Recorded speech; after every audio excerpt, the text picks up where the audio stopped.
ना कि 1857 की क्रांति के क्या परिणाम हुए? क्या परिणाम हुए तो बताइए। क्रांति सफल थी कि असफल थी? असफल थी। चलिए मान लिया असफल थी। असफल थी तो फिर अंग्रेज डर क्यों गए? ये जो 8 अधिनियम आपको लिखवाया 1858 से लेके 1947 तक, ये उसी प्रथम स्वतंत्रता संग्राम आंदोलन की वजह से अंग्रेजों को ये लग गया कि अब जो है भारतीय संगठित हो गए हैं, ठीक है ना। अब इनको रोकना, एक बार तो रोक दिया, ठीक है ना। वो भी इसीलिए असफल हो गई क्योंकि आपस में एकता नहीं हो पाई थी, कम्युनिकेशन नहीं हो गया था। कुछ देशद्रोही राजा जो है वो अंग्रेजों से मिल गए थे, ठीक। तो जब अब लगा अंग्रेजों को कि नहीं अब भारतीय हम लोग की बात नहीं मानेंगे। अच्छा, कांग्रेस की स्थापना कब हो रही है? 85 में, यानी 20 साल बाद लमसम।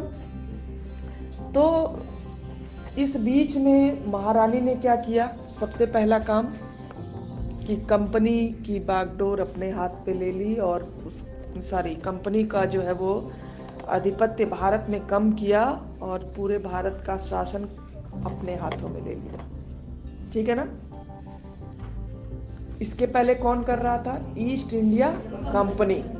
लेकिन 1857 की क्रांति को संभालने में कंपनी जो है पूरी तरह से सफल नहीं रही, इसलिए महारानी ने उनके हाथ से शासन छीन के अपने हाथ में ले लिया। अब जब भाई शासन छीन लिया तो राजा थे तो फिर भारतीयों के लिए कुछ न कुछ करेंगे ना, ताकि भारतीय चुप रहे। तो उन्होंने क्या किया? ये अधिनियम बनाया। इसके पहले भी बना, समझ रहे हैं ना, ये नहीं था, उसके पहले भी बना। 1700 से ही रेगुलेटिंग एक्ट बनना शुरू हो गया। लेकिन भारतीयों के लिए ये भारत सरकार अधिनियम, देख रहे हैं ना, 1858। भारत भी लगा है, सरकार भी लगा है और अधिनियम भी लगा है। तो भारत की तो सरकार थी नहीं उस समय। किसका सरकार था? ब्रिटेन का, ठीक है ना। लेकिन भारतीयों के लिए कर रहे थे, इसलिए उन्होंने नाम लिख दिया कि भारत सरकार अधिनियम। अब जो 1853 का चार्टर था, उसके बाद जो भी एक्ट बने उसको अधिनियम, ठीक है ना। जैसे 1858, 1861, 1892, 1909 जिसको पार्लियामेंट्री सुधार कहा जाता है, मॉन्टेस्क्यू जेम्स योजना 1919 में, उसके बाद बहुत सारे बीच बीच में आए। फिर भारत सरकार अधिनियम 1935, और उसी की पूरी छाप अपने भारतीय संविधान पे है, ठीक है ना। जब भारतीय संविधान की आप विशेषताएं लिखते होंगे या पढ़ते होंगे तो उसमें ये है कि 1935 का जो भारत सरकार अधिनियम था, मैक्सिमम चीज़ें उसमें से ले ली गई जो है। उसके बाद अगस्त क्रांति हुई, फिर उसके बाद जो भारत सरकार कैबिनेट मिशन आया और उसने भारत की स्वतंत्रता की घोषणा के लिए एक अधिनियम बनाया। क्योंकि कोई भी काम बगैर किसी योजना के नहीं होता। ऐसा नहीं कि अंग्रेजों ने डंडा पीट दिया कि जाओ तुमको आज़ाद कर दिया, ऐसा नहीं ना हुआ होगा। सत्ता हस्तांतरित की गई, बहुत सारे नियम कानून बनाए गए, उसी का दंश भारत ने झेला कि बंटवारा हुआ। माउंटबेटन ने जो है पाकिस्तान और भारत को अलग अलग किया, उसके पीछे भी बहुत सारे कारण आप पढ़ेंगे। तो 1858 से लेके 1947 के बीच में बहुत सारी घटनाएं हुई, अधिनियम बनने के अलावा भी, ठीक है ना। जिससे पहला ही आ गया भारतीय राष्ट्रीय कांग्रेस की स्थापना, लेकिन वो आप फर्स्ट सेमेस्टर में पढ़ चुके, ठीक है ना। उसके बाद कांग्रेस 2 भागों में बट भी गई है, नरम दल गरम दल। फिर कांग्रेस का आपस में समझौता भी हो गया है।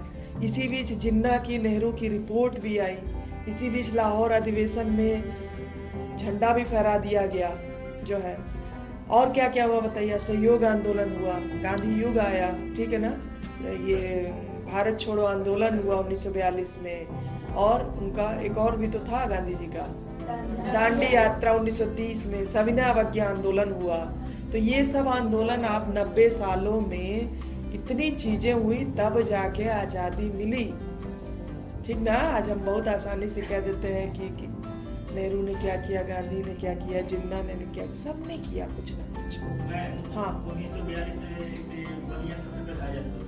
ये कौन कह दिया? तुम एक नया हमेशा एक ले आते हैं। ये आजाद नहीं हुआ था, ये कहो कि उसने झंडा फहरा दिया था। तो बागी बलिया इसीलिए कहते हैं, बलिया इसीलिए बागी बलिया कहते हैं। एक तो मंगल पांडे की वजह से, ठीक है ना, स्वतंत्रता आंदोलन का वो जो था। अब ये कहोगे आजाद हो गया तो तब ये उसका मतलब कि बलिया अपना अलग आजादी बनाएगा। कौन बताया? सोशल मीडिया की उपज आ गई ना, व्हाट्सएप यूनिवर्सिटी। हाँ, सुने थे तो उसके पीछे तथ्य देखे थे। ऐसा नहीं था, बहुत सारे लोगों ने, हम तो कह रहे 1930 में ही आजादी मिल गई, नेहरू जी ने रावी नदी के किनारे झंडा फहरा दिया है, तब वही मान ले हम हैं। प्रभाव पड़ा, बात सही है कि बलिया के लोगों ने कहा कि हम नहीं मानते इसको, और वो चोरी चोरा का नहीं देख रहे हैं, तो पूरा जेल ही जला दिया। ऐसी बहुत बीच में घटनाएं होती रही, छोटे छोटे बहुत हैं, ऐसा नहीं है। 50 चंद्रा की किताब पढ़ी है, विपिन चंद्रा की, भारतीय राष्ट्रीय आंदोलन और संवैधानिक विकास का, किसान आंदोलन, बहुत सारे आंदोलन, उसी में ये सब भी शुरू हो गया। खादी, विदेशी कपड़ों की जलाने की वो हो गई है, उसी में होम रूल लीग आंदोलन भी आया, जो एनी बेसेंट और मोतीलाल नेहरू ने मिलकर चलाया। उसी में सुभाष चंद्र बोस भी अपनी आजाद हिंद फौज बना दिए, चंद्रशेखर आजाद, वो लोग, भगत सिंह भी उसी में थे। किसी एक आदमी से सहयोग से आजादी नहीं मिल सकती थी। लेकिन एक बात है, जैसे आज हम नहीं कहते हैं या पिछली सरकारों को कोस रहे हैं तो कह नहीं रहे इंदिरा गांधी ने ये किया, नेहरू ने ये किया, एक नेतृत्व तो संभालेगा ना। आज सरकार किसकी है तो फट से कहते मोदी जी की है। मोदी जी की थोड़ी ना सरकार है, सरकार भाजपा की है, ठीक ना। और एक आदमी से सरकार नहीं चल सकता। लेकिन हाँ, हम क्यों मोदी जी का नाम ले रहे हैं? क्योंकि नेतृत्व के लीडर वही है। इसी तरह भारतीय राष्ट्रीय आंदोलन का जो पहला नेतृत्व हुआ 1857 वाला, उसमें हम 2-3 ही नाम तो लेते हैं ना, रानी लक्ष्मीबाई का, नाना साहब का, ये मंगल पांडे का, जबकि बहुत लोग थे, बहादुर शाह जफर का। जबकि हमको लगता है कि जितनी देशी रियासतें थी मैक्सिमम जो वो लड़ रहे थे जो है, तो इसीलिए बस एक नाम ले लिया जाता है, ठीक है ना। सबका नाम संभव नहीं है। सबका नाम संभव तभी हो सकता है कि जब आप केवल एक ही विषय की पढ़ाई पूरे साल करें, तब एक एक आंदोलन आपका आएगा। या तो एक आपको पेपर पढ़ना है तो हाँ, उन आंदोलनों को ज़्यादा पढ़ाया जाता है या लिखाया जाता है कि जिनका ज़्यादा प्रत्यक्ष प्रभाव पड़ा, हाँ, जिसका इम्पैक्ट ज़्यादा पड़ा। लेकिन हम ये एकदम नहीं कह रहे हैं कि भगत सिंह का प्रभाव नहीं पड़ा या सुभाष चंद्र बोस का प्रभाव नहीं पड़ा या हाँ तात्या टोपे, या वो तो उधर चले गए 1857 में। हम उसके बाद कह रहे हैं, जब कंपनी के हाथों से शासन छीन के महारानी के हाथों में चला गया, हम उसके बाद की बात कर रहे हैं कि उसके बाद ही तमाम लोग आंदोलनों में मारे गए, कुचले गए। शराबबंदी का विद्रोह हुआ, शराब का विद्रोह हुआ, नील नदी चंपारण वाला आप जानते ही हैं, नील की खेती वाला, चौरी चौरा देखिए, बहुत सारे ऐसे छोटे छोटे, चूंकि एक किताब भी अभी शायद आई, राम प्रसाद बिस्मिल तो आपका सुन रहे हैं, बरहज वाला है, ये एक शहीद रामचंद्र विद्यार्थी। तो अब धीरे धीरे अपने अपने जिले के लोग जागरूक हो रहे हैं कि पता लगा रहे हैं, अरे हमारे भी तो जिले का एक था स्वतंत्रता संग्राम आंदोलन में, लेकिन उस समय दब गया, लेकिन दबा नहीं, कहीं ना कहीं किसी ने लिखा, तभी तो हमको पता है ना कि हमारे जिले से भी बहुत लोग थे। आपका जो कुलगीत बीआरडी का लिखा गया है, उसमें पढ़िए, एक लाइन है ना, शहीद रामचंद्र बिस्मिल की जमीन। मतलब आपसे बताएं, कोई ऐसा जिला नहीं था, खासतौर से चूंकि उत्तर प्रदेश ज़्यादा, उत्तर प्रदेश और बिहार और दिल्ली टारगेट पे रहती थी अंग्रेजों को। उधर पश्चिम बंगाल, पहले तो उनकी राजधानी उधर ही थी ना, कलकत्ता जो है, जो समुद्र के किनारे, हाँ, बंदरगाह, चूंकि जहाज उस समय पानी के ही चल रहे थे, उसी रास्ते वो आते थे, समुद्री मार्ग ही उनका रास्ता था। ये नहीं था कालीकट, हाँ, ये पहाड़ी रास्तों से वो नहीं आते थे, आराम तलब थे ना अंग्रेज, बहुत आराम तलब थे, तो उनको ये सब नहीं, वह आराम से चलो बैठो जहाज में 6-7 दिन में, खाओ पियो मौज करो चले आओ। या इधर से भी लोग जो विदेश जाते थे वैसे ही जाते थे।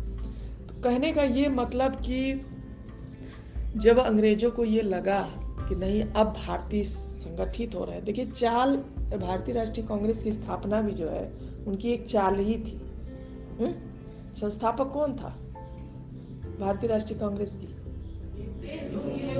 जब भारतीय राष्ट्रीय कांग्रेस है, भारत की है, तो संस्थापक वो रहेगा। चूंकि उन सबों को लगा कि एक कमेटी बना दी जाए, ठीक है, तो उसमें जरूर बात करेंगे लोग, तो हम तक पहुंचता रहेगा कि अब क्या करने वाले हैं भारतीय, अब क्या करने वाले हैं। इस चाल में उन्होंने बताया, लेकिन उन्होंने ये नहीं समझा कि यही कांग्रेस भले फूट गई, टूट गई, कर गई, लेकिन कांग्रेस के बैनर तले जो है बहुत बड़ा, उन्होंने अपना भविष्य नहीं सोच पाया। देखिए वो तो इतने आश्वस्त थे, वो सोचे ये तो भारतीय कभी आजाद नहीं हो पाएंगे। इस कारण उसने जो भी काम भारत में करवाया अंग्रेजों ने, इतना सॉलिड पुख्ता कराया कि आप खुद देखिए, रेलगाड़ी की पटरियां जो है अब जाके थोड़ी बदलनी शुरू हुई इधर 20 सालों में। ये 80 साल तो उन्हीं की पटरियां चली। पुल, बहुत सारे पुराने पुल आज भी ठीक है, बल्कि अब तो जब बाद में पुल बन रहे हैं उठाए जा रहे हैं। टेलीफोन, बिजली, ये सब जो ले आए वो हम लोग के लिए नहीं ले आए फायदे के लिए, अपने लिए ले आए, लेकिन ये वो नहीं जाने कि हम अपने लिए गड्ढा खोद रहे हैं। ठीक ना? हम तो कई बार कहते हैं कि कांग्रेस ने भी अपने लिए गड्ढा खोदा, सूचना का अधिकार ले आके 2004 में, समझ रहे ना, सूचना का अधिकार ले आया ना उसने, है? और फिर उसी कांग्रेस का सूचना के अधिकार के तहत जो है वो लगा खोजाई होने, लोग मांगने लगे सूचना के अधिकार, ये बताओ वो बताओ। हम कहाँ कह रहे हैं कि खराब है, हम ये कह रहे हैं कि जो अंग्रेजों ने किया कि बना देंगे, ऐसे कर देंगे, वो कर देंगे और आराम से शासन करेंगे, हमको कौन भगाने वाला है। उसी कम्युनिकेशन से भारतीय एक दूसरे से जुड़ गए, उसी रेल से जो है गांधी जी पूरे भारत की यात्रा कर डाले हैं, उसी रेल से उधर के लोग इधर आ गए, उधर से उधर आ गए। वही स्कूल जबरदस्ती अपनी स्कूली शिक्षा दिए कि नहीं अंग्रेजी ही पढ़ना है तुमको, वही पढ़ पढ़ के उनके ग्रंथ पढ़ने लगे हैं। नहीं, मार्टिन लूथर की किताब समाज से जो आंदोलन पुनर्जागरण होने लगा, और कविताएं जो देशभक्ति की उधर यूरोप के लोगों ने लिखा, उसे संचार आया। नहीं अंग्रेजी पढ़ते तो क्या जानते लोग हैं? वकालत पढ़ने लोग जो बड़े बड़े धनाढ्य थे इंग्लैंड चले गए।